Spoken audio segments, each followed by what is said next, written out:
আসসালামু আলাইকুম আরহামাতুল্লাহ। প্রিয় দিনী ভাই ও বোনেরা, আজকে আমি আপনাদের সামনে এমন একটি গুরুত্বপূর্ণ হাদিস নিয়ে এসেছি, যেই হাদিসের মাধ্যমে জানতে পারবো কিভাবে কিয়ামতের ময়দানে আল্লাহ পাকের রহমতের ছায়ার নিচে থাকা যায়। কত প্রকার মানুষ কিয়ামতের দিন আল্লাহ পাকের রহমতের ছায়ার নিচে আশ্রয় পাবে। আমরা এই ভিডিওটা অবশ্যই শেয়ার করে দেব, লাইক কমেন্ট করব এবং আমাদের এই চ্যানেলটাকে অবশ্যই সাবস্ক্রাইব করতে ভুলব না।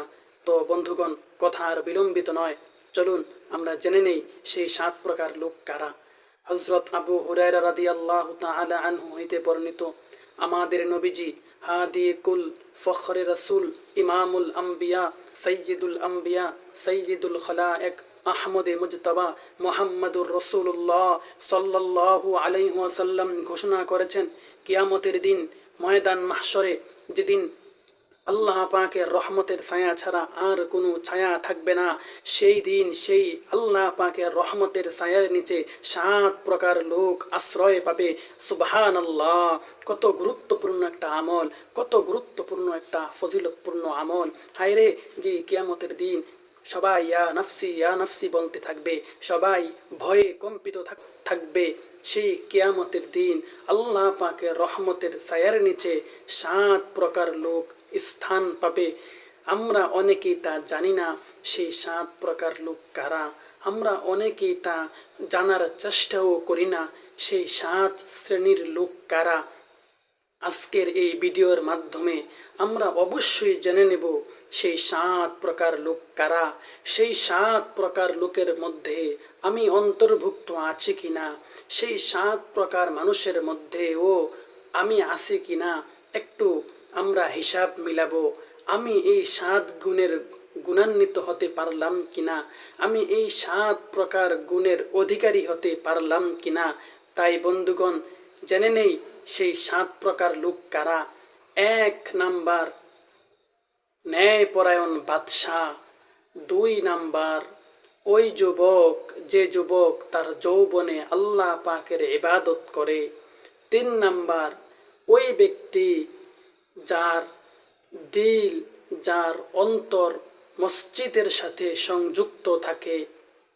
4 নাম্বার, ওই দুজন যারা আল্লাহকে সন্তুষ্ট করার উদ্দেশ্যে একে অপরকে মহব্বত করে, একে অপরকে ভালোবাসে এবং তারই জন্য একে অপরের সাথে একত্রিত হয় এবং তারই জন্য একে অপর থেকে বিচ্ছিত হয়। 5 নাম্বার হলো ওই ব্যক্তি যাকে কোনো রূপসী, কোনো সুন্দরী রূপসী নারী তাকে অপকর্মের জন্য আহ্বান করে, তখন সে বলে দেয়, আমি আল্লাহকে ভয় করি, আমি এই অপকর্ম করতে পারবো না, আমি আল্লাহকে ভয় করি।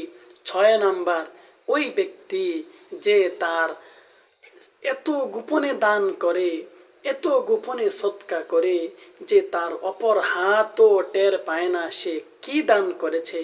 7 নাম্বার হলো ওই ব্যক্তি যে নীরবে নির্জনে আল্লাহ পাকের জিকির করে, নীরবে নির্জনে আল্লাহ পাকের জিকিরে মশগুল থাকে এবং আল্লাহ পাকের ভয়ে তার চোখ দিয়ে চোখের পানি প্রবাহিত করে, চোখের অশ্রু প্রবাহিত করে। এই 7 গুণের অধিকারী আমি হতে পারলাম কিনা, এই 7 গুণের অধিকারী আমি অধম হতে পারলাম কিনা, আমরা একটু মিলাবো। আমরা অনেকেই তা বলতেও পারবো না সেই 7 শ্রেণীর কারা। তাহলে আজকে আমরা এই ভিডিওর মাধ্যমে এই 7 প্রকার লোক কারা জানতে পারলাম। অবশ্যই ভিডিওটা শেয়ার করে দিবেন, লাইক কমেন্ট করবেন এবং নিত্য নতুন ভিডিও পেতে অবশ্যই সাবস্ক্রাইব করতে ভুলবেন না। আল্লাহ পাক রব্বুল আলামিন এই 7 গুণের অধিকারী হওয়ার তৌফিক দান করুন, আমিন। আল্লাহ পাক রব্বুল আলামিন আমাদেরকে এই 7 গুণে গুণান্বিত হয়ে সেই কিয়ামতের দিন আল্লাহ পাকের নিজ রহমতের ছায়ার নিচে আশ্রয় পাওয়ার তৌফিক দান করুন, আমিন।